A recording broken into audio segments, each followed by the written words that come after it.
ትክክለኛ እይተባሂሉ ምዕራፍ ረኺቡ እዩ ስለዚ ከም ቅድስት ቤተ ክርስቲያን ከም ሕጊ ቃል አዋዲ ታዩ ጽቡቕ ንዝሰርሕ ይሽለም ክፉእ ንዝሰርሕ ድማ መጠንቀቕታ ይወሃብ ኢሉ እውን ከምዚ ናይ ሓውና ካብቲ ስራሕ መሃያን ምእላይ ይግበር ማለት እዩ እዚኣ ታዋና ነገር እቲ ሓቂ እቲ ፍትሒ እዚ ኮይኑ እንዳሃለ ግን ክንደፍቲ ሓቅን ፍትሕን ምቋም ኣብ ደደቢት ሚድያ ኣብ ድራኸሸው ብምቕራብ ዝቐረቡ ጸለመታት ድማ ሰይሎም ነቲ ደብሪ ዘይምጥኑ ሓቂ እውን ዘይብሎም እዮም ቀሪቦም ዘለው ተናይ ኣብ ደብርና ዝቐረበ ጸለመ ቁጽር ሓደ እንታይ ይብል ደብሪ ሓላፊ ሕግን ዶግማን ቀኖናን ቅድስት ቤተ ክርስቲያን ብምጥሓስ እንተይቀደሱ ኣቕሪቦም ብምእመናን ተኸሲሶም ይብል እዚ ዘየለ ብዕራይ ወለደ ይበሃል ንሕና ከም ምሕዳር ሰበካ ጉባኤ እዚ ጉዳይ እዚ ኣብ ደብርና ዘይተፈጸመ ስኺሉ ነቱ ደብሪ ስሙ ንምጥፋእ ደብሪ ሓላፊ ማለት ናይ ሊቀ ጳጳስ ወኪል እዩ ሰበካ ጉባኤ ማለት ድማ ናይ ህዝቢ ወኪል እዩ ስለዚ ንኩሉ ነቲ ደብሪ ስም ንምጥፋእ ዝተገበረ እዩ እዚ ህዝበ ክርስቲያን ሓቂ ዘይብሉ ምዃኑ ክርዳእ ይግባእ እዩ ዋና ነገር ተኻልኣይ ዝቐረበ ጸለመ እንታይ እዩ ዝብል ኣብቲ ደብሪ ካብ 20 ክሳብ 30 ሚልዮን ቅርሺ ጠፊኡ እንታይ ተጻረየ ተሪፉ ይብል እግዚአብሔር የሪኹም ኩሉ ህዝበ ክርስቲያን ክርድኦ ዘለዎ እቲ ደብርስ 20 ክሳብ 30 ሚልዮን ዝኣክል ብስሩ ብካፒታል ደረጃ እንተርኢናዮ እውን ክንዱ ዝኣክል ዘይርከብ እዩ ስለዚ እዚዩ ጠፊኡ ይብል እሞ ኣይጠፍአን ከምኡ ዝበሃል ነገር እውን የለን ኣብቲ ደብሪ تدبري تغللا بفاينانس تحزا يكون بكله بقطصر يكون بمحدرا ገንዘብ ይኹን بكله استواصع له እዩ ክፍተት ዝበሃል ነገር የለን ኣብ ገንዘብ ተሓዛ ብሱር እንኳን ደክ እንደዚህ ዝኣክል ሚሊዮን ክጠፍእ ሓንቲ ቅርሺ እውን ማዕላ ኣይትጠፍእን ያ ብሕግን ብስርዓትን ይዝምሓደር ስለዚ እዚ እውን ጸለመ ስለ ዝኾነ ነቲ ደብሪ ስለ ዘይምጥን ተሓሳብ ህዝበ ክርስቲያን ክርድኦ ክፈልጦ ከምዚ ዝበሃል ነገር ከምዚ የለ ትህዝቢ ክፈልጠልና እዩ መልሲ መሃብ ማለት ካልእ እንታይ ዝብል እዩ ቀሪቡ ኣብዙ ደብሪ ዘየለ ስኢሉ ኣብ ውሽጢ ኣጸደ ቤተ ክርስቲያን ሓንቲ ቆልዓ ስማውን ተጠቂሳ እያ ቀትሪ ናይ 6 ወርሒ ጥንሲ ዘለዋ ተደፊራ ብሽጉጥ ተወቂዓ ደም ብደም ኮይና ተሸኪመ ናብ ፖሊስ ጣብያ ወሲደያ ፖሊስ ከይጻራ ዓፊነሞ ምድሕሪታ ቆልዓ ክሳብ ሴቶች እውን ከይዳ ብደገ ተደራዲራ ገንዘብ ሒዛ ከይዳ ይብል እቲ አረፍተ ነገር ንባዕሉ ሰውል ዝተቆራረጸ መልክዕ ዘይብሉ ሓደ ግዜስ ማለት ንጸለመ እውን ሓደ ግዜስ ጥዑይ መጸለመ እውን ኣሎ እዚስ ምንም ቅጥዕ ዘይብሉ ጸለመ ይባሃል ስቂሉ እዚ ደብርስ ናይ ባዕሉ ጥበቃ ኣለዎ ናይ ባዕሉ ምሕደር ኣለዎ ሽጉጥ ዝኣክል እንድሕር ተተኩሱ ኣብ ውሽጢ ምስሩኸ ከመይሉ ስኺብል ሕብረተሰብ ስኺሉ ዘየለ ነቲ ደብሪ ዘይምጥን በአንጻሩ ኣነ ካብቲ ደብሪ ካብ ወጻኹ እቲ ደብሪ ስሙ ክጠፍእ ኣለዎ ኣብዚ ዘለው ካህናት ኣብዚ ዘለው ሊቃውንቲ ጠቅላላ እቲ ደብሪ ከም ዘይፈልጥዎ እቲ ደብሪ ስኺልካ በቃ ናይ ሕማቅ ናይ ነይራም ዝኾነ ተግባር መፈጸሚ ጌርካ ናይቲ ደብሪ ስም ምጥፋእ ተገቢነት የውሉን ከም ኢልና እውን ኣይንኣምንን ኣብዚ ዘሎ ማሕበረ ካህናትና ሊቃውንትና እውን ከም ኢሎም ይኣምኑን ብስሩዚ ክኹነን ህዝበ ክርስቲያን እውን ክፈልጦ ዓገብ እውን ክበሃል ዘለዎ እዩ ብኻሊ መልክዑ ኣብዚኡ ክንሪኦ ዘለና ነቲ ደብሪ ጥራሕ ኣይኮነን ስሙ ጠፊኡ ነቲ ናይ ፖሊስ ተቋም ባዕሉ እዩ ስሙ ጠፊኡ ፖሊስ ማለት ኩልና ከም ንፈልጦ ኣቦ ሰላም እዩ ናይ ሰላም ኣቦ እዩ ሰላም እዩ ዘኽብር ዝኾነ ይኹን ገበን ቅድመ ምክልኻል ኣለዎ ገበን ተተፈጺሙ ድማ ትገበን ኣብ ትሕቲ ቁጥጥር ውዒሉ ቅጽዓት ይህብ ስለዚ ኣብ ክፍለ ከተማ ቀዳማይ ወያነ ፖሊስ ጣብያ ከምዚ ዓይነቱ ነገር ዘየለን ሃለዎ ግን ነቲ ፖሊስ ተቋም ባዕሉ እውን ስም ምጥፋእ ምስ ደብሪ ምንባኣስ ምስ ቤተ ክርስቲያን ምንባኣስ ዘየለ ብዕራይ ወለደ ዛ ዓይነቱ ጸለመ እዩሞ እዚሁ ህዝብና ክፈልጦ ክርድኦ ደብረ ሰላም ቅዱስ ሚካኤል ማለት ዝተቀደሰ ቦታ ንጉሆን ምሸትን ብወለድና ካህናት ዝቅደስ ብመምህራንና ዝቅደስ ብሊቃውንትና ዝቅደስ ቦታ ዳእምበር ከምዚ ዓይነቱ ሕማቅ ተግባር ዘይፍጸመሉ ንጹህ ቦታ ምዃኑ ህዝብና ክርድኦ ክፈልጦ ህዝብና ይፈልጦ እዩ ምንም ማለት ኣይኮነን ግን መልሲ መሃብ ግድን ስለ ዝኾነ እዩሞ እዚሁ ምባል ነውሪ እዩ እዚሁ ኢሉ ዘቕረበ ሓውና እውን እግዚአብሔር ኣምላክ ይቅርበሎ ናይ ንስሓ ከኣቱ ቅጽጸት እውን በቃ ከም ናይ እምነት መራሕቲ ተስፋ ንገብር ትኽንብሎ ዘለና ንሕና ንሱ እዩ ማለት ከም ተፍቲ ሚድያ ዝቀረበ ጸርፊ ይኹን ካልእ ይኹን ኣይኮነ ነው ዝቀርብ ከም ሰራራሓ እንታይ እዩ ዝግበር ነቲ ትክክለኛ ዝኾነ ሓቂ ኢኻ ነቲ ሕብረተሰብ ተረድእ እዩ ዋና ነገር ካልእ እንታይ እዩ ኣብዙ ደብሪ ዝቀረበ ጸለመ ጉቦ ይብል ካብቱ ሰበካ ጓኤስ ጉቦ ንሃገረ ስብከት ይወሃብ እዩ ይብል ዘየለ ነገር ነቲ ደብሪ ዘይምጥን ንደብሪ ሓላፊ ዘይምጥን ደብሪ ሓላፊ እውን ኣብቲ ዝነበረ ናይ መንበረ ሰላማ ናይ ጳጳሳት ውድድር ስኺልካ ብድፍረት 1.5 ሚልዮን ከፊሎም ንጵጵስና ተወዳዲሮም ይብል እግዚአብሔር የርኢኹም ህዝበ ክርስቲያን ብስሩኸ ኮሙዲ ዝበሃል ኮይኑ ጵጵስናስ ብገንዘብ ዲ ዝርከብ ኮይኑ ኣብ ትግራይ ተመስሪቱ ዘኒሄ መንበረ ሰላማ ኣቦታትና ዝረኸብናሉ ብኸምኡ ድዩ ዝልካዕ ኮይኑ እዚስ ጠቕላላ ነቲ መንበረ ሰላማ እውን ስምጥፋእ ጌርካ እዩ ዝውሰድ እሞ እዚ እውን ሕብረተሰብና ዘየለ ምዃኑ ከምኡ ዝበሃል ነገር ከም ዘየለ ክርዳኣልና ኢና እንደሊ ብኻልእ መልክዑ እንታይ ዝብል ጸለመ እዩ ቀሪቡ ኣብቲ ደብሪ 15 ዝኣኽሉ ሰራሕተኛታት ተባሪሮም ዝብል ጸለመ ኣሎ እዚ እውን ዘየለ እዩ ኣብቲ ደብሪ ኣብዛ ደብሪ እዚኣ በተን ቅድም ኣቢለ ዝጠቐስክዎን 4 ተግባራት ሰበካ ጓኤ ኣብዚኣ ክሰርሕን ከገልግልን ኣይምጥንን ነቲ ደብሪ ኢሉ ካብ ስራሕን መሃያን ዘውፅኦ ኣካል እንተሃለወ ወይ ሓው እንተሃለወ ቀሺ የማነ ጥራሕ እዩ ካልእ ኣካል የለነው እዚዩ ምናልባት ግን ኣብዚኣ ምእንታን ግልፂ ክትከውን ኣብ ማህደርና ኣብ ደብረ ሰላም ቅዱስ ሚካኤል ማህደር ዝፍለጥ ቀሺ የማነ እዩ ዝብል ኣብ ሚድያ ደደቢትን ብራኸሸውን ግን ስም ብምቕያር መጋቢ ሐዲስ እስራኤል ብዝብል ይቀሪቡ ዘሎ ዝሮ ዝሮ ግን ብክልቲኡ ክትሓዘልና እውን ምእንታነቱ ሕብረተሰብ ንጹር ክኸውን በዚኣ ክትሓዘልና ኣለዎ ስለዚ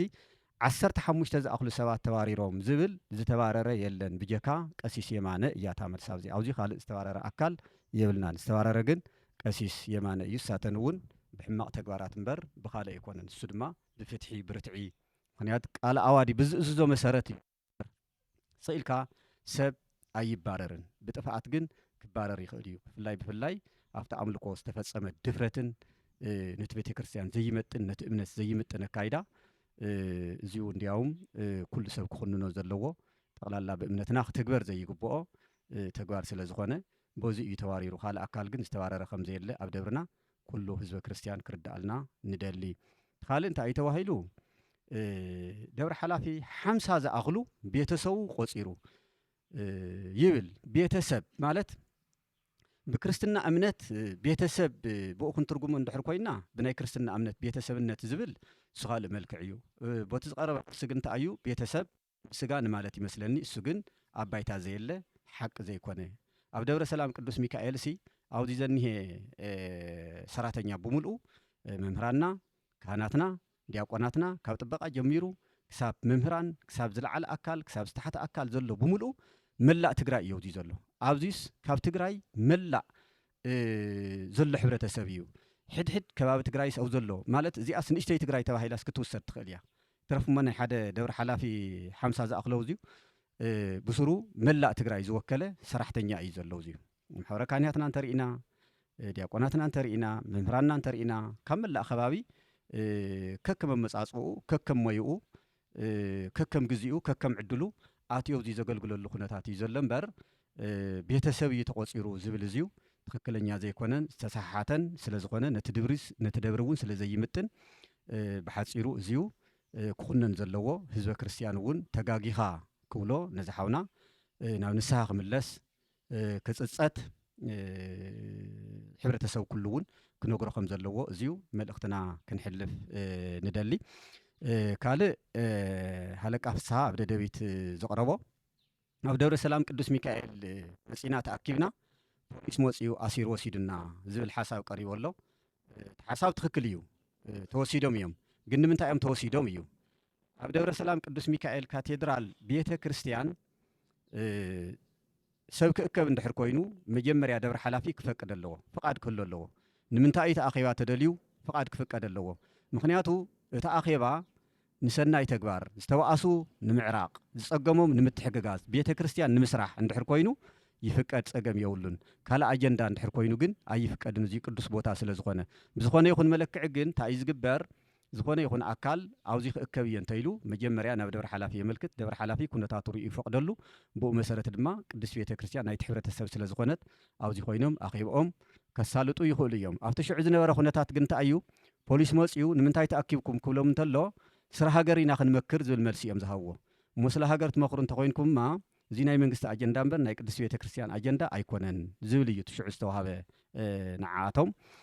ብድሕሪኡ ዓገርገር ኢሉ ኮነርየል እየ ይብል ሃለቃ እየ ይብል ኩሉ እዩ ዝሕዞ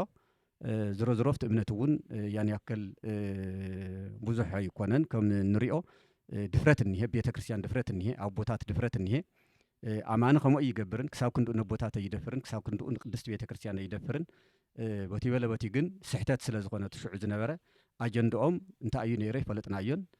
ዝሮ ዝሮ ተኣኺባ ግን ክብተን ተገይሩ እዩ ሓቂ እዩ ግን ንሕና ስራሕና ኢና ሰሪሕና እዚ ድማ ናብ ፀለመ ዝቐርብ የብሉን ኣብቲ ፀለመ እውን ስኢልካ በቃ ተስፋ ቆረፅ ዝመስል ነገር ፀርፊ ዝመስል ነገር ነይርዎ ትክክል ኣይኮነን ሰብ ንሰብ ክፀርፎ የብሉን ሓሳብ እንድሕር ሃልዩ ብሓሳብ ኢኻ ትምጉት ብሓሳብ ፀርፊ መፍትሒ ይኸውንን ኣብ ሚድያ ቀሪብካ እሞ ሕብረተሰብና ፀርፊ ትርጉም ከም ዘይብሉ ፀለመ ትርጉም ከም ዘይብሉ ክርዳእ ይግባእ ደብርና ድማ ብሕግን ብስርዓትን ዝመሓደር ምዃኑ ኣኼባ እንድሕር ደኣ ዝኾነ ይኹን ኣካል ኣኼባ እንድሕር ክእከብ ደልዮ እዝዩ መጀመርያ ፈቃዲ የድልዮ ንምንታይ እቲ ኣጀንዳ ተፈሊጡ ብድሕሪኡ ስራሕቱ ከሳልጥ ይኽእል እሞ እዚኣ እውን ሕብረተሰብና ከምዚኣ ምዃና ክርዳኣልና ስለ ንደሊ እዩ ካልእ ብሕዋትና ብሊቀ ካህናት ናይ ወረዳና ዝነበረ ቀለመወርቅ መምህር ቀለመወርቅ ብኣሰፋ ንጉሶም እውን ዝቐረበ ሓሳብ ነይሩ እሱ እውን እንታይ ዝብል ኣብ እንዳ ሚካኤል 7 ዝኣኽሉ ኣካውንትታት ኣለዉ ዝብል እዩ እዚኡ ጌጋ እዩ ከምኡ ኣይኮነን ንሕና ከም ሰበካ ጉባኤ ዘለውና ኣካውንት ፍሉጣት እዮም እዚኣቶም ድማ ምስ ወረዳ ምስ ሃገረ ስብከት ተረዳዲእና ሃገረ ስብከት ዝፈቀዶም ሃገረ ስብከት ዘይፈቀዶ ኣካውንት ተውዝዩ ኣይኽፈትን ነውሩ እዩ ብስሩ እውን ኣይኽይድን ብግለሰብ ዝብል እውን ነይሩ ብግለሰብ ናይ ሰበካ ጉባኤ ኣካውንት ናይ ተደብረ ኣካውንት ኣይኽፈትን እዚ እውን ስሕተት ምዃኑ ክእረመልና ሕብረተሰብ እውን በዝዩ ክርዳኣልና ከም ዘለዎ እዚኣተን መልሲ ንምሃብ እዩ ወስብሃት ለእግዚኣብሔር ቦታ ዝተረኸብኩም በተለይ ሚድያታት ኣሕዋትና ብዙሓት ሚድያታት ኢና ፀዊዕና ካብ 7 ክሳብ 10 ከባቢ ኮይኑ ግን ልመፅኣኹም ያ ሚድያ ብጣዕሚ ላመስገና ብፍላይ ድማ ደደቢት ልቱል ቤተ ክርስቲያንና ለይምጥን ወይ ድማ ለይውክል መልእኽቲ ለመሓላለፎ መልሲ ክንወሉ እውን ብተደጋጋሚ ብሕቶውን ሓቲና ምስ ሃገሩ ኣብዙ ቦታ እዚ እውን ልክርከብ እውን ወረቐት ኣውፂሕና ብስልክ እውን ብተደጋጋሚ ደዊልና ከምኡ እውን ብራኸሸው እዚኦም ኩሎም እቶም ንቤተ ክርስቲያንና ለይምጥኑ ልመሓላለፍ ለሎ መልእኽቲ መልሲ ክንህበሎም ብወቕቱ ጠይቕና ኢና ኮይኑ ግን እዚ ያው ውልቀ ሰባት ላፀውዑ ኣብ ሚድኦም ወይም ድማ ዓይኒ ኣብ ቢሮኦም ቤተ ክርስቲያንና ዘይሰርሐቶ ወይም ድማ ዓይኒ ዘይምስላ ልኸፀልሙ ልግበር ዘሎ ኸይዲ ሓሰት ወይም ድማ ዓይኒ ጌጋ ምዃኑ ንምእራም ወይም ድማ ክእረመልና ሕብረተሰብና እውን ክፈልጠልና ልፀዋዕናዮ መፀዋዕታ እዩ እና መፀዋዕታ ላኽቢርኩም ኣብ ኣውደ ምህረትና ተረኺብኩም እዙ ንህቦ መልሲ ወይም ድማ ዝንህቦ ግብረ መልሲ ንህዝብና ክተመሓላልፉልና ንመፅኣኹም ሚድያታት ዕድመ ጥዕና ይሃበልና ስራሕኩም ይባረኸልና ንብል ካብኡ ብምቕፃል ከምቱ ዝተገለፀ ሓድሽ ንጠቕሶ ነገር ክህለ ይኽእል እዩ ዝተረስዕ ነገር እውን የብሉ ኣብቲ ንጠቕሶም ጥቕስታት ኩሎም ክቡር መጋቢ ምስጢር ናይ መምህር ረዘነ ናይ ካቴድራልና ሕጊ ክፍሊ ትንትን ኣቢሎም ኣቕሪቦምዎ እዮም ከምቱ ዝተባሃለ ኣብዚ ደብርና ሰራሕተኛ ኣለሃለው ሊቀ መዘምራን የማነ ኣብርሃም ተወልደ መድሂን ተባሂሎም ይፅውዑ ነይሮም ከምታ ዝተገለፀት ሕዚ ስብ ምቕያር እዩ እቲ ቤተ ክርስቲያንና ፀለመ ወሪድዎ ዘሎ እቲ ስም በእዩ ተዋሂቡ ከመይ እዩ ተቐይሩ ንፈልጦ ነገር የብልናን ህዝበ ክርስቲያንና ግን ክፈልጦ ዘለዎ ወይም ድማ ሕብረተሰብ ኣብ ዓለም ለለ ይኹን ኣብ ውሽጢ ዓዲ ለለ ይኹን ኣብ ዝተፈላለየ ቦታ ለሎ ክፈልጦ ዘለዎ ግን መጋቢ ሓዲስ እስራኤል ዝብል ግን ከዚ ዝተለጠፈ ስም እዩ ይንፈልጦን ብዝኾነ ኮይኑ ግን ስም ብምቕያር ቤተ ክርስቲያንና ብዙሕ ፀለመ ወሪድዋ እዩ እዚ እንደገና እቶም ፀለመታት ከምቲ ዝተገለፀ ካብዚ ቦታ እዚ ከባሮም ዝኸኣለ ሊቀ መዘምራን የማነ ከምተን ዝተገለፀ ብርባዕተ ነጥብታት ብዓበይቲ 4 ነጥቢ ናይ ስነ ምግባር ጉለት ቀንዲ ናይ ዶግማይ ልጥሓሱ ንሶም እዮም ምክንያቱ ሓደ ሰብ ቅዳሴ እንተኣትዩ ቅዳሴ ኣትዩ ኣሃደ ኣብ ቅዱስ ኢሉ ጀሚሩ እስካብ መፈፀምታ ከም ዝፍፅም ቤተ ክርስቲያንና ትፈልጦ እሶም ግን ኣብ ፍርቂ ቅዳሴ ኣብ ቋሪፆም ወፂኦም ብሕማም ወይም ድማ ብምክንያት ከም ዘይኮነ እንደገና ኣብ ደጀ ሰላም ብቐጥታ እዮም ኣትዮም ምስ ሃገሮም ላውዕላ ሰትዮ ረፊዶም ማለት እዩ እዚ እንደገና እቱ ቅዳሴ ከመይ ተቋሪጹ ከመይ ተፈጺሙ እንደገና ካልኣይ ቀሽ ዝነበሩ ካልኣይ ቀዳሲ ዝነበሩ ሊቀ መዘምራን እንዋቆም ወልደ ገብርኤል ከም ዝፈጸምዎ ብመስረጃታት ተረጋጊጹ ኩለን ዘን 4 ነጥብታት ብመሰኻኽር ተደጊፈን ምክንያቱ ሰበካ ጉባኤ ኣጻሪዩ እዙ ገበን እዚ እቲ ናይ ገንዘብ ምጥፍእፋእ ድግስ ኮሚቴ ኮይዶም ብወነኖም ብዕራይና ዋግዕን ሸይጦም ምስ መሳርሕቶም ተይተማኸሩ ለቤተ ክርስቲያን ኣታዊ ከይግበር ልውልቆም ተጠቂሞምሉ እንደገና ክኸፍልዎ ተገዲዶም ላኸፈሉ ጀሚሮም ላኸፈሉ ነይሮም እዮም ብዙ ጥፍዓት እዚ ምክንያቱ እናቶም ጥፍዓታት ኩሎም ተደሚሮም ኣብ መጨረሻ እንደገና ሰብ ክቐትሉ ኣብ ፋይናንስ ኣብ ገንዘብ የተኣትዮም ናይ ቤተ ክርስቲያንና ፋይናንስ ክፍሊ ሓኒቆም ብማሓዝ ወይ ድማ ኣይኒ ብምውቃዕ ብክንደይ ብጋላጋላ ዲሒኑ ያው ዝሮ ብዙ መልክዕ እዚ በርባዕተ ዓበይቲ ነጥብታት ተኸሲሶም ቀሪቦም ሰበካ ጉባኤ ኣጻሪዩ ካብ ቤተ ክርስቲያንና ክእልየለዎም ተባሂሉ እዚኦም ያው ዝሮ ሰብ ተይቀተሉ ክፍልየለዎም ወይ ድማ ክእልየለዎም ተባሂሉ ተወሲኑሎም ብውሳኔ መልክዕ ካብ ቤተ ክርስቲያን ተባሪሮም እንደገና ናብ ወረዳ ይግባ ኢሎም ካብ ወረዳ እስካብ ሃገረ ስብከት ክሻብ መንበረ ሰላማ ከይዱ ጥፍዓት ምዃኑ ተረጋጊጹ ለዮም ልሰብ ምዃኑ ተሰናቢቶም እዮም ዝነብሩ ማለት እዩ ብዙ መልክዕ እንደገና ኣጥፊአ እየ ወይ ድማ ኣይኒ በዲለ እየ ካብ ምባል ሓሊፉ ተመሊስካ እንደገና ሀዚ ኣባሮ ስለተባሃሉ ብኣቡነ ኢሳያስ ተኣዚዞም ኣባሮ ተባሂሎም እዮም ናይ ኣባተ ወልደ ብርሃን ኣባሪሮም እዩ ዝብል እዚ እንደገና ጌጋ እዩ ሓደ ሰብ በይኑ ክቆፅር በይኑ ከባርር ኣይኽእልን ሰበካ ጉባኤ ኣሎ ካብ ሰበካ ጉባኤ ዝሓለፈ ናብ ወረዳ ይኸይድ ካብ ወረዳ ዝሓለፈ ናብ ሃገረ ስብከት ይኸይድ ካብ ሃገረ ስብከት ዝሓለፈ ናብ መንበረ ሰላማ ይኸይድ መዕለውቱ ኣብ መንበረ ሰላማ እዩ ዝረክብ ናይ ሊቀ መዘምራን የማነ ጥፍዓት ግን ኣብ መንበረ ሰላማ መዕለውታ ረኺቡ ብዚ መልክዕ እዚ ዝተሳናወቱ ሓውና ካዚ ግን ቤተ ክርስቲያንና ዘየለ ምስሊ ለጸልምዋ ዘለው በተለይ ኣብ ደደቢት ሚድያ ወፂኦም ዝተናገርዎ ኩሉ ብጣዕሚ ከም ህዝበ ክርስቲያንና ክፈልጦ ዘለዎ ቤተ ክርስቲያንና ዘይሰርሐቶ ዘይገበረቶ ወይ ድማ ኣይኒ ዘይተኸተለቶ እዚ ብጥፍዓቶም ተባረርዎ ኣጥፊአ እዮም መሓርኒ ክንማለት ያው ዝሮ እቱ ዘሕልፍዎ ዘሎ መልእኽቲ ኣይትኽክል ብዘይ ትኽክል ስለ ዝኾነ እዚ ክግንዘበልና እንደሊ ካሊ ኣብቶም ዝተገለጹ ደግማይ ቀኖናይ ብምጥሓስ ቁርባነ ቁርዮም እዮም ኣመሓዳሪ ዝበልዎ እንዲያም እሶም እዮም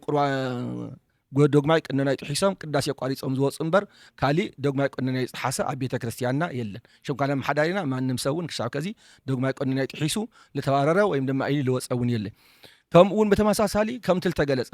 20-30 ሚልዮን ሽንኳን ክጠፍእሲ 20-30 ሚልዮን ወኒና ወይ ድማ ኣይኒ ቤተ ክርስቲያንና ሃፍታውን 20-30 ሚልዮን ይበጽሕ ያው ካብ ኢላኣፍ ካብ ሙዳያ ምጽዋት ለገልገልታ እትኸፍሎም ገንዘብ ተዘይኮይኑ ካሊ ተቀማጥ ካፒታል 20-30 ሚልዮን ውን ልቕመጥ የብላ ሽንኳን ይኾነ 20-30 ሚልዮን ኣጥፊኣ ተጭበርቢሩ ተይተጻረየ ክተርፍ እንደገና ውን ከይጻረስ እስካ ፖሊስ ውን ዓፊኖም ወይ ዝብል ኩሉ ወላልታ ዓንቶል ተገለጸት ልታ ወይዘሮ ደስታ ኣባሪ ዝተባሃለት ብ21 ጥሪ 2014 ተደፊራ ልወልዋ ውን ከምትል ተገለጸ ብሽጉጥ ተተኩስስ ተደፊራ ንሶም በይኖም ይረኺቦም ኣብ ስረፍቱ ቦታት ኣውዚ እዋን እዚ ውን ኣብዚ ሰዓት እዚ ሲ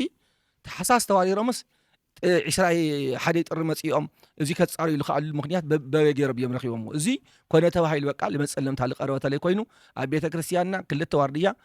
24 ሰዓት ልሕልው ኣለው ከክል ተዋርድያ በተዋርዮ 24 ሰዓት 4 ዋርድያ ዝሕልው ኣለውና እና ቀትሪ ለቲ ብክልተ ዋርድያ ልሕለ ክልተ ዋርድያ በብታራ ዝሕለ ቤተ ክርስቲያን ሽጉጥ ተተኩሱ ሰብ ተደፊሩ ወይም ድማ ኣይኒ ጓል ተደፊራ ሞላ ፖሊስ ጣብያ ውን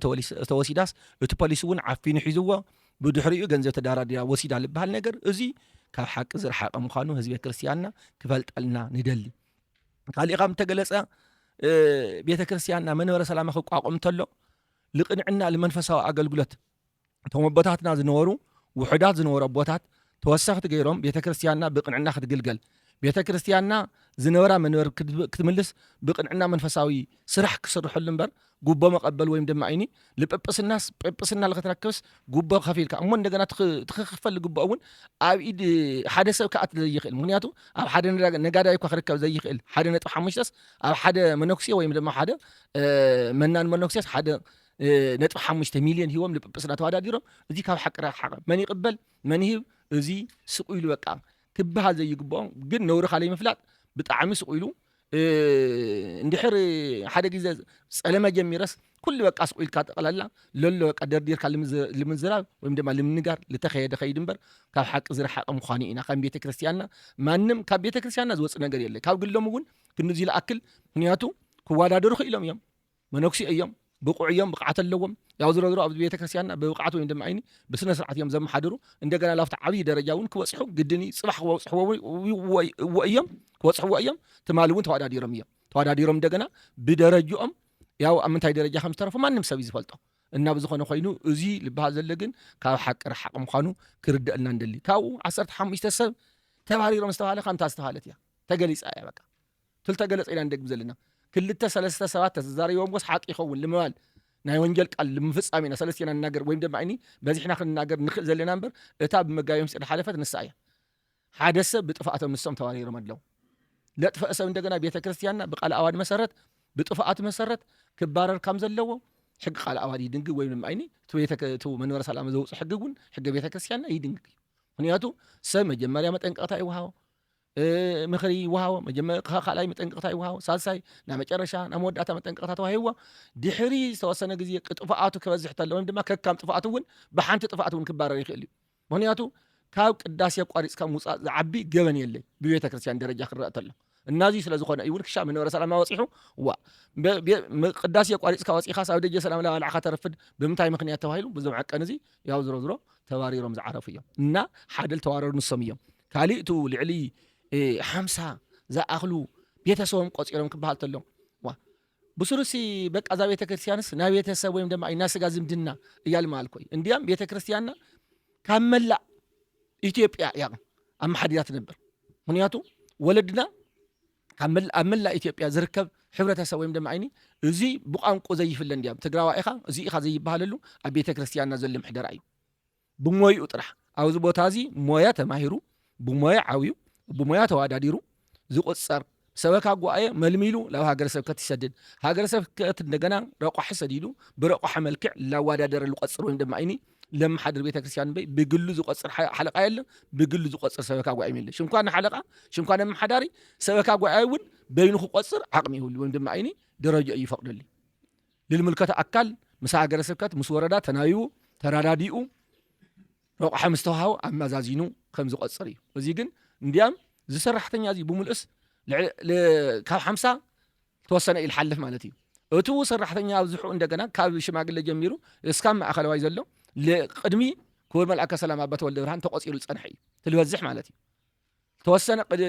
ኣብናዮም ዘመን ተቆጽረት ሃልይውን ስነ ስርዓት ሒዙ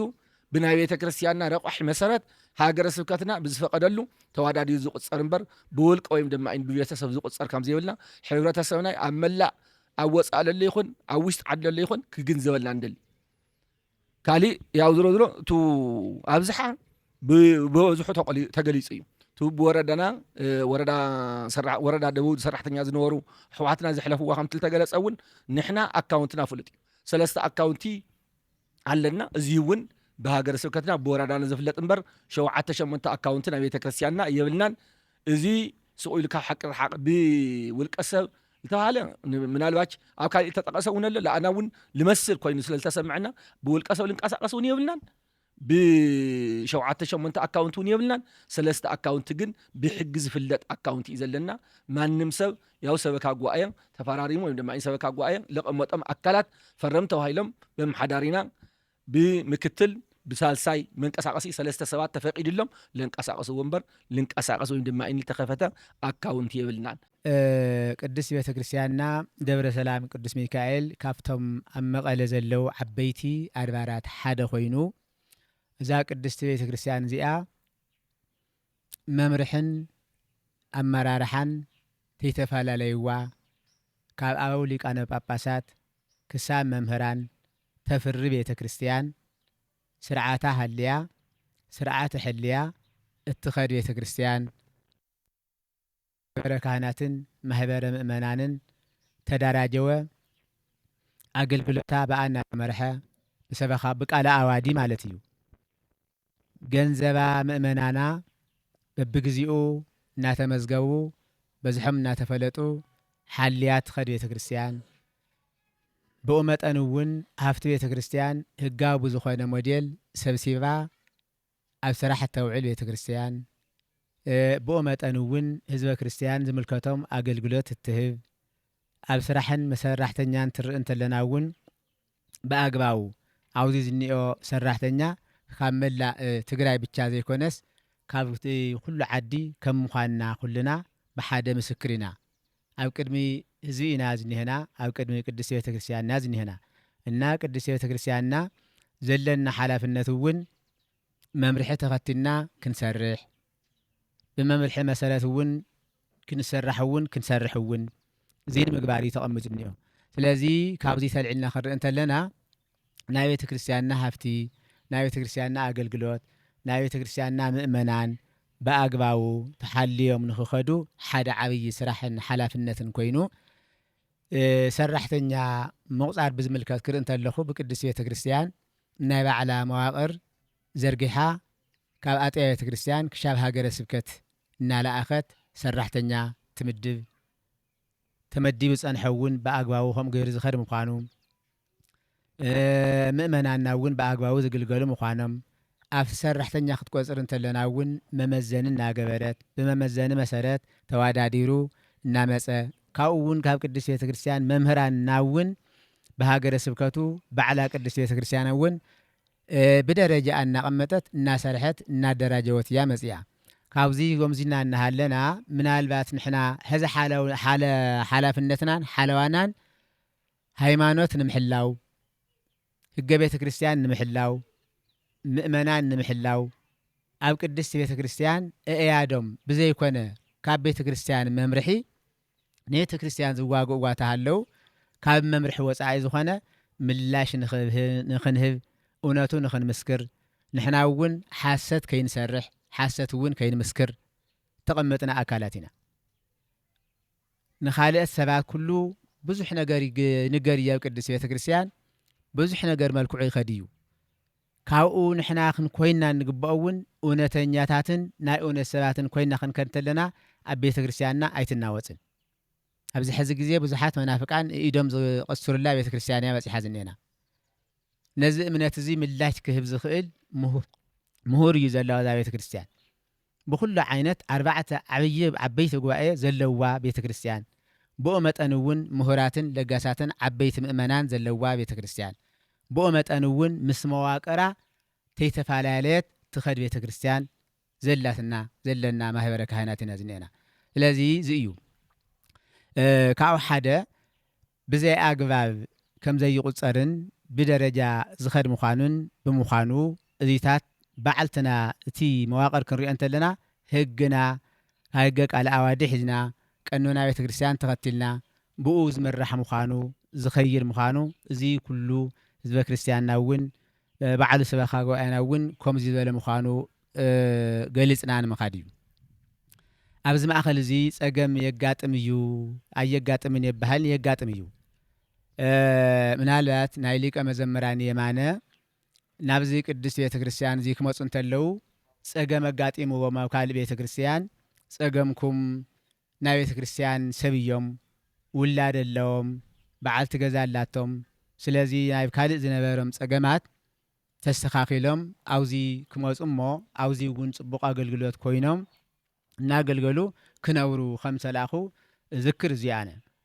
ናብዚ መፅኦም እንደገና ብዙሕ ፀገም ከም ዘጋጠመ በቲ ሰበኻ ጉባኤ ዝንገር ዘሎ ንሰምዖ ኣለና ሓድሽ ነገር የኾነን ብኡ መጠን እዚ የጋጢሞ ኣሎ ኣብዚ ማእኸል እዚ ከምዚ ኢልና ሃለወ ብዙሓት ዓበይቲ ምእመናን ምሁራትን ምእመናንን መፅኦም ኣተዓርቑ ዝብል ሰባት ከም ዝመፁ እናባና እውን ከም ዝመፁ እፈልጥ ሕና ዝሃብናዮ ሓበሬታን ምስ ክቡር መልኣከ ሰላም ኮይና ቅድስት ቤተ ክርስቲያን ዝኾነ ሰብ በደል በፂሕዎ ብኡ ገይሩ ጥፋእ ኣይትብልን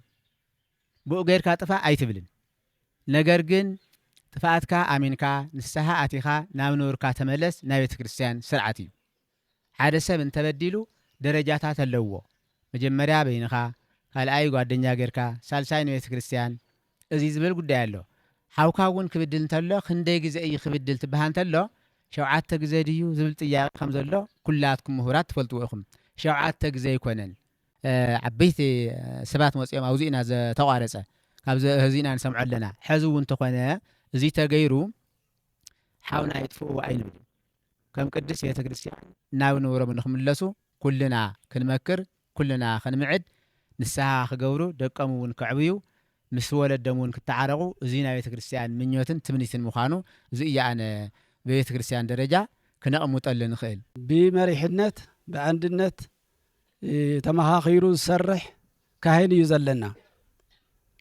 ንዓብይ ኣኽቢሩ ንንእሽተይ ኣኽቢሩ ማለት ከምቲ ዓንትዎ ዝግለጽ ነበረ ታቡፅ ኣቦና ቀዳማዊ ዳግማዊ ኣቡነ ዮሃንስ ክቡር ሊቀ ሊቃውንት ያሬድ ካሳ ክሳዕ ሕዚ ግን ብሂወት እንዳመኸሩ እንዳመዓዱ ዘለዉ ሊቃውንቲ ካልኦታት ግን በብደረጃኹም ዘውዙይ ዘሎ ብዙሓት መምሃራን ናይ ድጓ ናይ ኣቋቋም ናይ ቅንየ ናይ ዝማሬ ናይ ቅዳሴ መምሃራን ዘለውዎ እዩ ሕዚ ግን ከምኡ ኢሉ ታብኡ እንዳወሰኸ ይኸይድ ዘሎ ቤተ ክርስቲያን እዩ እምበር ታብዚ ዝቐነሰ ግን ኣይኮነን ታብዚ ብምቕጻል ግን ዝደብር እዚ ኩሉ ነገር ተማልአ እዩ ብሕልፊ ኣብ ቢሮና ፀሓፍ ኣሎ ሕሳብ ክፍል ኣሎ ቁፅፅር ኣሎ ገንዘብ ተሓዚ ኣሎ ገንዘብ ሰብሳብ ኣሎ ስታቲክስ ኣሎ ገንዘብ ሰብሳብ ግን ኣሎ መዝገብ ቤት ንብረት ክፍሊ ነንሕድሕደን ዝተዋደደ እዩ ኣብ ማንም ኩሉ ደብሪ ከምዚ ተማሊኡ ዶ ኣይተማልአን በባዕና ንፈልጦ ኢና ኣብዚ ደብሪ እዚ ግን ኩሉ ነገር ዝተማልአ ደብሪ እዩ ማለት እዩ ብስነ ስርዓት ዝኸይድ ደብሪ እዩ ታው ድማ ኣብ ዓመት ግን ክልተ ግዜ ኦዲት ዝግበር እዩ ሕዚ እውን ለማቐነ ክቡር በኩረት ዋህን እንቀባህሪ ናይ ዞባ መቐለ ሃገረ ስብከት ኣባ ነውርኤድ ኣባ ኪዳነ ማርያም እዚኣቶም ግን ኦዲት ገይሮም ከይዶም ኣለዉ እዚ ግን ነተሸለምናሉ ግን ታው ዓመት ናብ ዓመት ግን ብደረጃና ነተሸለምና ጽቡቕ ኣሰራርሓ ኣብቲ ደብሪ ከም ዘሎ ግን ምስክርነት እንዳሃቡ ዝኸዱ ክስታይ እዩ ዘለና ማለት እዩ እዚ ግን ገንዘብና ግን ብሰባኻ ጉባኤ 500 ትኹን 300 ትኹን ኣብ ካዝና ክትሓድር የብላን ኣብ ባንኪ ክሓድር ከም ዘለዎ ሓንቲ 100 ዋላ ትኹን ኣብ ቢሮ ክትሓድር የብላ ዝብል ውሳኔ የለና እዩ እቲ ውሳኔ እዚ ድማ ይትግበረሎ እዩ ዝቋጻጸር ኣካል ቁፅፅር ስለ ዘለዎ በብ መዓልተን ዝተቆረፃ ናይ ህዝቢ ገንዘብ ናብ ባንኪ ይኣቱ ማለት እዩ እዚ ግን ኣካውንትና ግን ኣብ ኣብስንያ ኣብ ኢትዮጵያ ኣብ ሕብረት ባንኪ እዩ ዝርከብ ሰለስተ ኣለዋና ታውዚ ወፃእ ኣካውንቲ የብልናን ማለት እዩ እዚ ግን ሰባኻ ጉባኤ ቃለ ጉባኤ ይሕዘሉ ይጽደቐልና ክብል ወረዳ የጽድቕ ሃገረ ስብከት የጽድቕ እዚ ምስተፈቀደ እዩ እቲ ኣካውንቲ ዝፍቀድ ምእታውን ምውፃን ዝከኣል ታው ፈረምቱ ግን ከምቲ ተገለጸ ብሰለስተ ብክልተ ጣብራ ኮይኑ ይፈረም ሓለቓ ዘየብሉ ኣይፈረምን እዚ በኸምዚ ጌርና ኢና ንኸይድ ማለት እዩ ዝደብርና እዚ ናይ ዓበይቲ ታሪኻዊ ዝኾነ ደብሪ ስለ ዝኾነ ዘይኮነ ምስሊ ክትሓዝ ስለ ዘየብሉ እቲ ህዝብና ግን በዚ ክግንዘብ ስለ ዝኽእል እዩ ታው ብድሕሪኡ ናፍቲ ብውልቀይ ዝበሎ ግን ሓደ ኣብቲ ገዳም ናይ ትሕትና ናይ ኩሉ ነገር መምህር ዝኾነ ገዳም ኣቦታት እንዳረዳእና ማይ ተሸኪምና ሓሪስና ግድን ብተይመንኮስና እንተይኮነስ ድሕሪ ምንኩስና ጉል ልዕሊ 7-8 ዓመት ብማሕረስን ብተልእኮን ብኩሉ ነገር ዘገልገልና ናይ ገዳም ናይ ትሕትና መምህር ስለ ዝኾነ ታፍቶም ኣቦታት ንሳቶም ግን ስለ ዝወፃኹ ብዛዕባ ጵጵስና ዝበሃል ልክዕ ብሃገረ ስብከተይ ተመልሚለ ናብ መንበረ ሰላማ ተሰዲደ እየ ዋላ እኳ ኣነ ህፃን ስለ ዝኾንኩ ተሃገረ ስብከተይ ግን ክብር ኣለኒ መልሚሉ ገዳማትን ኣድባራትን ተዋጻጺኦም ቀዳማይ ቁጽሪ ኮይነ ተመልሚለ ተሰዲደ ከም ምዃንኩ ማንም ኩሉ ይፈልጦ እዩ እዚ ግን ትውድድር ግን ነይሩ ብዝኾነ ይኹን ብሓደ ነጥቢ ተሪፍ ኣለኹ ኣነ ምትራፈይ ድማ ሕጉስ እየ የግልግል እየ ዘለኹ ቤተ ክርስቲያነይ ብጣዕሚ ድማ ትምትራፈይ ጉንስ ናይ ባዓርሱ ታሪኻዊ እግዚአብሔር ዘቀመጠለይ ስለዘለዎ ንሽመትስ ዝጓየሉ ዝበለሉ ግን አይኮድኩን ግዴታ ግን ስለተመልመልኩ ናይ አበይ ትእዛዝ ናይ ሃገረ ስብከተይ ትእዛዝ ግን ተቀቢለ እሺ ይኹደልኩም ተባይልና በሓደ ነጥብ ከም ተረፍኩም ማንም ሰው ይፈልጥ እዩ ተሓንቲ ነጥብ ብኸመይ ተሪፋ ባዕሉ ትዝነበረ አካል ግን ይፈልጥ እዩ እዚ ግን ትምትራፈይ ግን ይሐጉሰኒ ተዛለ ግን 1,5 ኒ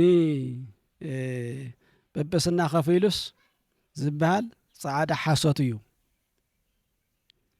እግዚአብሔር ይመስገን እኮ ሳላ ብጾበናስ ብምንም በዘይ ምንም ይግበእካ ኢለም ዘቀመጡን ቦታ እንዳለወኒ ታይ ጉቦ ዘኸፍለነለኒ 1,500,000 ብምስማዕ እምበር ብምርአይ ጉሪኦ እዩ ዘይፈልጥ ገንዘብ እዩ እዚ ሓደ ነቲ መንበረ ሰላማ ዘይኮነ ምስሊ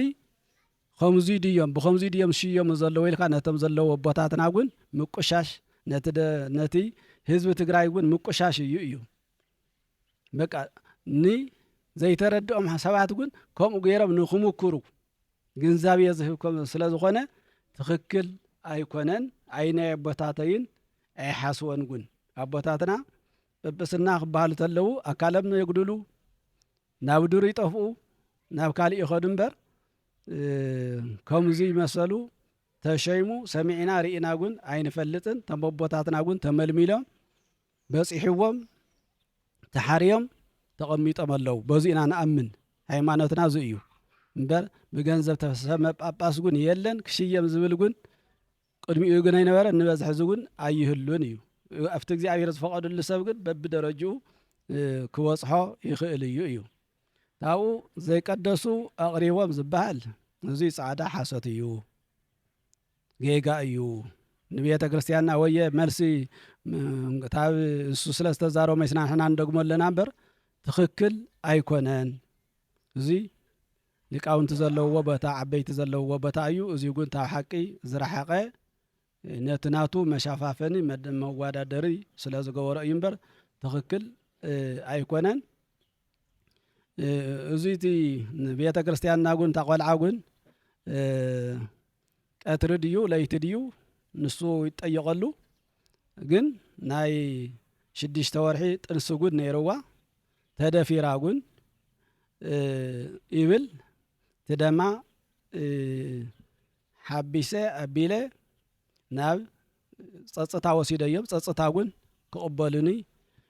ተሳቶም ግን ተሸፊኖም እዮም ተቢሎም እዮም ዝብል ግን እዚ ትዕለት ዝብለ ዘሎ 21 ጥሪ ዝነበረ ጥሪ እዩ ኣጋጣሚ ከም ኣነ ግን ዝነበርኩዎ ድማን ሓወይ ዮሐንስ ግን ኣለው እዚ ኣብ ማርያም ደሓኔና ምስ ብጾቦና ኣቡነ ኢሳያስ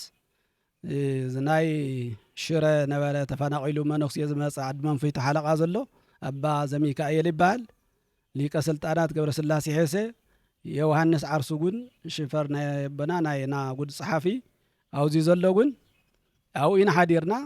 መጺና ግን ሰማዕናዮ ነገር ግን ከምዚ ተፈጺሙ ዝበሃል ግን የለን ኣይነበረን ታው ድማን ዘብዐኛታት ኣለዎ 4 ዘብዐኛታት ኣለዎ ጥይት ትትኮስ ተሎ ናብ ፖሊስ ወስዳት ኣሎ ብኸመይ ገይሮም እዚ ግን ነቲ ድርጅት ናይ መንግስቲ ኣካል ለይትን ቀትርን ዘገልግሉ ኣካላት ግን ናይ ዋዕርሱ ጸለመ ዝኸኣለ እዩ ነቲ ደብሩ ግን ዘይኮነ ምስሊ ነቲ ናይ ብፁዕ ኣቦና ብንብዓትን ብብኽያትን ዝተመሰረተ ቤተ ክርስቲያን ዘይ ምስሊ ምምሳል ስለዝኾነ በዚ ህዝብና ግን ክዳዳገር የውልን ዝኾነ ይኹን ሰብ ተጠቂዐ ዝብል ኣካል ተሃልዩ ድማን ናብ ሕጊ ቀሪቡ ክራዳዳ እዩ ዝግብኦ እምበር ስኢልካ ብጸለበ እዚ ይግበረለክ እንዲ ዓመት ልዕሊ 4 ዓመት 5 ዓመትስ ሕዚ ኸብዚ ጌርካ ምምጻእ ግን ትክክል ስለ ዘይኮነ እዩ ታው ናይ መኸተ ገንዘብ ግን ዘዋጻናዮ ፋክተር ሃውና ኢልናዮም ኣውና ዝብል ጻዕዳ ሓሶት እዩ ንመኸተ ተባሂሉ ዝወፀ ገንዘብ ግን የለን ንመኸተ ዝብለ ዘሎ ንተፈናቀልቲ ንወገናትና ተባሂሉ ብዘዋ መቐለ ሃገረ ስብከት መምርሒ ወሪዱ ታብ ደሞዝና 5% ገለነ ተባሃለ ብደንቢ ናብ ሃገረ ስብከት ተቆሪጹ ደረሰ ይመጽዩ ኣብ ሕሳብ ሹምና ይርከብ ማለት እዩ እዚ እዩ نمختن احنا نمختن لنا تيكونس نتفناقله حزبنا ታውት ዘመሓደር አካል ነዚ ግቦ ኢሉት ሃገረ ሰብከትና ጉን ብዝግባ ገይሩ እንዳመሓዳሮ መጽዩ ታውዚ ዝጣፍአ ገንዘብ ጉን የለን እዩ ካብቲ ዝግለጽ ዝፍለጥ ጉን 20 ሚሊዮን 30 ሚሊዮን ዝተባሃለ ጉን 30 ሚሊዮን 20 ሚሊዮን ከም ተዓንቶ ዝገለጽኩ ቀዲመ ገሊጸየ እየ ጠቅላላ ጉን በሐጺሩ ኣብ ቢሮ ዝሓድር ገንዘብ ጉን የለን بسرقون أو عامة رخيونا يوزين فلت جنزو يقول 10 مليون 3 مليونس بسرقون نوازح حزة تنويت كون يخليو كرخوان خلينا هنوصح نخلينا بالمعاد بهزونا مستمر غيرنا هنوصح نخلينا تتنويت زي كنوصح إنا تاون عقب جون كنخيرنا زول قمة هلو النيو على النيوون زي كنوصح إنا نبر كم زي مسألة زي جون تبيرو مبال بعلميا حساب شو بيوم يقول زلونا بمقالة هاجر سوكاتس قدام يقصري زوصو ما نمسوز مسكور اللهم حساب شو بنا يوم زلو بدم بغيرم بأقبا غيرم ليتن كاترن الصرحو حساب شو اللونا ليتن كاترن بتنكاري الصرحو صحافة اللونا قصصر لنا مزقبية لنا ገንዘብ ሰብሳብ አለና ገንዘብ ተሐዚት አለትና መዚ ንብረት ክፍልውን አለና ሁሉ ነገር በጥንካሬ ማንም ሓንቲ ጽላል ሓንቲ ሽምዓውን በአታውን ወፃን ተሰሪሐ አያ ተሰራህ ማለት እዩ ብስሩ ገንዘብ ከልስብስብ ዘለናውን ኣብ qabዚ ሕዚ ንጽዋሕ ሚካኤል ስእለትናውን ተም ዲያቆንን ቀሽን ዝወፁ ምእመናት ጉን ኣለዎም ኣብኣ ተንዝረኸውን ገንዘብ ተፈራሪሞም እዮም ቁጽጥርን የደውሉ የፍሩማም ክንደይ ገንዘብ ከብተረኸባ እሳት ተሓይዙ ድማ ናፍታ ዓባይ በሪ ወስዳ ማለት እዩ ኩለን ታውት ኣኪው ባንክ እዩ ዝመጽእ ንኹለን ባንክ ድማ ኣፍተን 4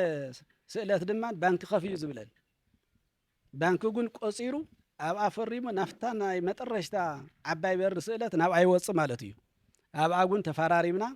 ባንክ ጉን ኣብኣ حساب عاصيو نحنا قلن حسابنا عاصينا بانك تشكيمو ناب بانكي اتوي وسدو او زي وصا بدنا قلن زبن زبلنا ገንዘብ ግን ከም ዘይብልና او زي قلن كن ገንዘብ بخوم غيرنا نمسرحنا دمان تدبرنا دمان او صبو درجه خم زلو قلن او اجر ما قد يقول قال صفاته معناتي تاوزي بمغصال بزعبا ناي ليقه بزمران قشيمانه يخولو ሊቀ መዘምራን ቀሸማነ በመጀመርታ ኣብ ማይደረ ስብሃት ተቆጽሮም ብዲቆና ከም ዝነበሩ እቲ ማይደሮም ታሪኾም ምሳና ስለ ዘሎ ይረድአና ማለት እዩ በስነ ምግባር ተኸሲሶም ግን ተፈሪድዎም ግን ናይ ዓመትን ገለን ብእስራት ግን ተኣሲሮም ከም ዝነበሩ ግልጽ እዩ ማለት እዩ ኣብ ማይደርና ግን ስለ ዘሎ ኣብ ማይደረ ስብሃት ኣሎ ኣብ መቀለ ሃገረ ስብከት አባና ጉደል አምጺናዮ እዚ ግን ቤት ፍርዲ ግብእና ኢልና እስቲ ከነጋናዝብ ተባሂሉ ግን አማይደርና ግን afti ክስተትና ግን ስለ ዝርከብ ብዙ እዩ አውዚ መጽዮም ግን አጋጣሚ አነ ሁለ ምስ መጻኹን እሶም ግን ጋሻ ኮይኖም የመጽዮም ተቆጽሮም እዮም መጀመርታ ቆጽርተሎ በ4000 ገለን እዮም ተቆጽሮም أفتي خدوا جن بزح درجة بصيحة بنيرم زي كم تعنتوا تجلسة 4 نتبيهم تخصيصهم توانا سرايك الشخينم آتيهم سرعة قداسية وديهم نبحر قداسية خاطو طلب كم عن صاحب لم تحاسيهم ناب كستاي مسأتهم جدي فم وصيهم زي زوصوا دمان كم تعنتوا خور صحافينا زجلسوا ليك أبزمران إنواقهم ناب نايك أشياء معنا تتكيهم ممر جبر እግዚአብሔር በኩረት ጓድ ሕዝን ብሎም ንሰብ ድማ ናብ ደገ ነይሮም ተለሚኖም እዮም መጽኦም ኣትዮም ተለሚኖም እዮም መጽኦም ታብ ደገ ተለሚኖም እዮም መጽኦም ዝመልእ ስለተሳነ ማለት እዩ ተለሚኖም ኣትዮም እዞም 5 ቅዳሴያን ብክንደይ ጨግመግን ተቢሉ ቀጥታ ንሱ ተላዒሉ ግን ናብ ምንታይ ኣትዩ ቅዳሴ ሰዓት ዝውፃእ ጎነ ይጸንሐን ቀጥታ ናብ ደገ ሰላም ኣትዩ እዩ ናብ እንጀራ መብላዕ ይኣትዩ ማለት እዩ ሰብ ተሓሚሙ እኮ ተኾይኑለው ይድቅስ ወይ ድማ ናብ ደገ ኸይዱ ይዕርፍ ይሓምም ሓሚመ እየ ተባሂሉ ግን ይጥየቕ ግን ንሱ ግን ከምዛ ዝበልኩም ንምንታይ ዳ ቅዳሴ ረጊፅካ ወፂኻስ ኣብዙ ትበልዕ ትበሎ ዝምልከቶ ኣካል ትጠይቆ ድማ እንታይ ኢቲካ ዝብል መልሲ እዩ ተዋሂቡ ታው ኣነ ግን ከም መራሒ ፀዊዐ ንዓ ይቅርታ ፀሓፍ ትጌርካዮ ዘለኻ ፅቡቅ ስለ ዘይኮነ ይቅርታ ፀሓፍ ኢለዮ ሕዘይ ፅሕፍ እንድሕር ፅባሕ ይፅሕፍ ኢልኒ ለሚናዮ ብዙሕ መዓልቲ ኢና ተፀቢድናዮ ክልምኖ ኣዊና እዚ ሓደ መረጋገፂ እዩ እዚ ናይ ቤተ ክርስቲያን ድግማን ቆነናን ምጥሓስ እዩ ታ ክህነት ከይንሕዝ ንዓና ይትምልከተናን ሊቀ ጳጳስ እዩ ክህነት ዝሕዝ ሊቀ ጳጳስ እዩ ክህነት ዝህብ ግን ዝሕዝ ግን ንዑ ስለ ዝምልከቶ ንሕና ታ ትምልከተና ሰሪሕና ማለት እዩ ታው ናይ ደብረ ሰላም ቅዱስ ሚካኤል ዝመፀ ገንዘብ ከምቲ ተባሃለ ሓደ ናይ ድግስ ኩምቴ ኮይኖም ብዕራይ በጊዕ ዘይቲ 50 ኪሎ ጣፍ እዚ ድማ ንውልቆም ሸይጦም እዮም ተጠቂሞምሉ እዚ ግን ብምስክር ተረጋጊጹ ብሕሳብ ሹምና ተረጋጊጹ ምኽፋል ግን 8400 ጭረት ኣለዎ ምኽፋል ግን ከም ጀመሩ ፋክተርና ይገልጸልና ንሶም ግን በደብዳቤ ተጋጊ የመሐሩን ኢሎም ምኽፋል ከም ጀመሩ ኣማሂደርና ኣማሂደሩምን ይርከብ ማለት እዩ እዚ እዩ እቲ መበልኦም እቲ ካልኣይቲ ክስታያ ድማ መይሶም እዚ ገይሮም እንዳሃለው እንደገና ሓንቲ ሰበይቲ ከምኡ ገይራ በቲ ናይ ገንዘብ ምጭብራር ንሱ ከብሎ እየ ሰበይቲ ግን ኣጋጣሚ ደስከፊልና እንዳሃለና ኣነ እኳ 15,000 እትየ እየ ኢለምኒ ኣብ መንዳ ቆሪፅኩሞ ኣብ ቀሻ ሃይለ ከምኡ ኣይተፈቕደን ሰብኻ ጓዕየ ዝወሰነ ውሳኔ ትሕቲ 5,000 ገንዘብ ሰብሳቢ ክቆርፅ ልዕሊ 6,000 ግን ብሞዴል 64 ክቆረፅ ከም ዝረዘ ዘይገበርኩ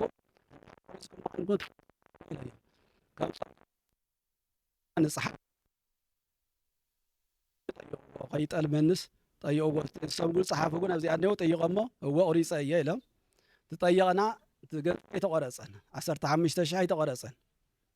እምበኣር ዝኾነ ነገር ኣሎ ብደንቢ ብምፅራይ ንግበሮ ተባሂልና ናይ ቢሮ ኣካል ተዋፊሩ ከፅርት ኣሎ ብድሕሪኡ ንሶም ግን ማሕበረ ካህናት ግን ተኣኪብና እሶም ግን ኣይተኣከቡን ንሃገረ ስብከት ዝኾነ ጥርዓን ክጠርዑ ከይዶም ብድሕሪኡ መፅኡ ታ ነገር ምስከረረት ንወርቂ ኣበባ ገንዘብ ተሓዚተላ 10,000 ሂቦማ ሕሳብ ሹምና ተመሊሶም ናብ ቢሮኦም ተኣኪቦም መፁ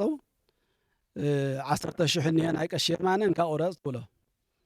ዋይ በኣር እስቲ ፀኒሐ ቆርፀሉ ፅንሒ ኢሎም ዋይ ተን ገንዘብ ተባህላ እኮ መፅአን ኩለነ ይኮና ንበር መፅአን ይብሉኒ ብመን መፅአን ቀሺ የማነ ቁረፅለ ኢሉ ኣይ ድማ ወርቂ ኣበባ ሂባትኒ ግን ከምዚኣ እየ እምበኣር ን9 ሰዓት ቀሺ የማነ ግን ይቕረብ ናይ ቢሮ ግን ንተኣከብ ተባሂልና ቆፂርናዮ ያው ፀሓፉ ግን ነጊሮሞ ተለኣኸ ግን ነይሩ ናይ ዝኾነ ኣኸይባ እዩ ኢሉ ክንሰምዕ ሰዓት 5 ፈረቓን ናብ ሕሳብ ሹምን ናብ ገንዘብ ተሓት ወፅዩ ቀጥታ ንሕሳብ ሹምና ታው ታዮም ገብሩ ነይሮም በዓል ሰዓት 5 ፈረቓን መፂኻ ናብ ሕሳብ ሹምን ናብ ገንዘብ ዝተሓዘሉ ሰዓት መፂኻ ንሰምው ከዓ ግን ትኽክል ኣይኮነን ታው እዊ ተባሂሉ ረዳት መፅኦም ኣትሲኦም ንሶም ናብ ዓይደር ሕክምና ኣትዮም ንሱ ድማ ተገምጢሉ ደብዲቦም ኢሉ ክስየታ መጥርያ ሒዙ መፅዩ ብጣዕሚ ትዝገርም ማለት ንሶም ግን ርእስኹም ነቂዑ ተባሂሉስ ተሸጠሙስ ኣብ ዓይደር እዮም ኣትዮም እኒው ተምሓውና ግን ኣበይ ከይደቦና እንዳበሉ ድማ ብኽያት ንኽያት ዝኾነሉ እዋን እዩ ነይሩ ታው በሸኳይ ተኣኪብና ንዓይልናዮ ኣይመፅን ኢልና እምበኣር ንኮን ንተኣከብ ድሓን ምሸት የሸኳይ ስለ ነበረ ንፅባሒቱ ግን ናብ ገዝኡ ኢኽና ኣይመፅን ኢልና ሳልሳይ ተኣኪብና ኣቢልና በዘን 4 እዚኣተን ነጥቢ እምበኣር ሰውየ እዚ ትኽክል ስለ ዘይኮነ ንዓይልናዮ ግን ስለ ዝኣበየ በዘን 4 እዚኣተን ነጥቢ ይባረር ተባሂሉ ተባሪሩ እዩ እዚ ተባሪሩ ከምቲ ተገለጸ ክሳዕ መንበረ ሰላማ በፂሑ ውሳኔ ዝዓረፈሉ እዩ እንደገና ታብ መንበረ ሰላማ ሓሊፉ ናብ ወረዳ ፍርድ ቤት ድማን ከሲስና እዩ ማለት እዩ ወረዳ ፍርድ ቤት ድማን ቀረው ዝብል ትእዛዝ መጺና ከይድና ምስ ሕጊ ክፍልና ከይድና መልሲ ሒዝና ከይድና تا ملس زابنا لاغون على 16 كيلو متر ينيرو ناي مسل سيهبنا بناي دبر السلام قدوس ميكائيل وصاني يصنع توايلو بفيات قد بناي منغست مالتي እንደገና ናውዘዋ እንይሉ ኸይዲ ክልል ከይዲ ዓውዚ ግን ይጸድቅ ከም ተባለ እዚ እንዳሃለው ግን ነቲ ቤተ ክርስቲያን ዘይኮነ ምስሊ ምምሳል ትኽክል ስለ ዘይኮነ ተምሓውና ሕዙ ግን ናብ ልቦም ክምለሱ ተነፍሲሆም ሰላም ፈጢሮም ናብ ልቦም ክምለሱ እዮም በር ብኸምዚ ጌርካ ዝርከብ ስልጣንን ወይ ዝርከብ ገንዘብን የለን ማለት እዩ አው እግረ መገደም ግን ተበዲጠየ ርድእኒ ኢሎም ግን እንተም ይፍልጣለው ንሳኽ ተቀሙ ይኽእል እዮም ስለዚህ ያለ ግን ትናይ ቤተ ክርስቲያን አሰራርሓ ግን ከምዚ እዩ